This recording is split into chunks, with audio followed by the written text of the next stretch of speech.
Hello guys, আসসালামু আলাইকুম। This is me raita জান্নাত প্রিয়ন্তি। তো অনেক দিন পর আমি আবার আসলাম আমার ইউটিউব পেজে।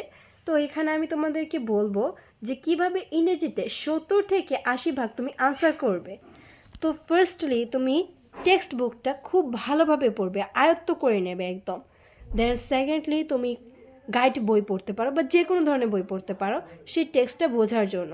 এইভাবে তুমি তোমার প্র্যাকটিস কন্টিনিউ করে যাবে যতদিন না পরীক্ষা আসছে।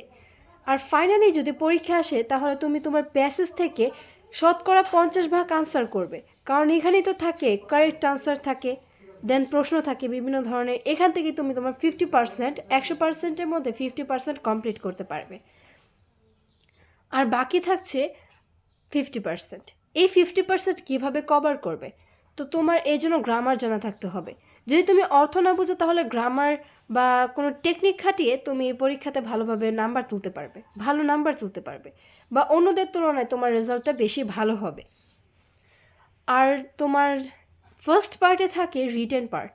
এই রিটেন পার্ট খুব ভালোভাবে আয়ত্ত করতে হবে। মানে তোমার মনে করো যে স্ট্রিট হকার, এটা নিয়ে তোমাকে কিছু লিখতে দিল, তাহলে তোমার এই সম্পর্কে একটা ভালো ধারণা থাকতে হবে অন্যদের তুলনায়। এইভাবে তুমি তোমার পরীক্ষাতে খুব ভালোভাবে আর কি করতে পারবে, নাম্বার ভালোভাবে তুলতে পারবে অন্যদের তুলনায়। বা 70 থেকে 80-র মধ্যে উঠবে। যদি 90 উঠে তাহলে তো আলহামদুলিল্লাহ। আর আমি চান্স দিয়ে বলতে পারবো 70 থেকে 80 উঠবে। তো thank you everyone and all the best.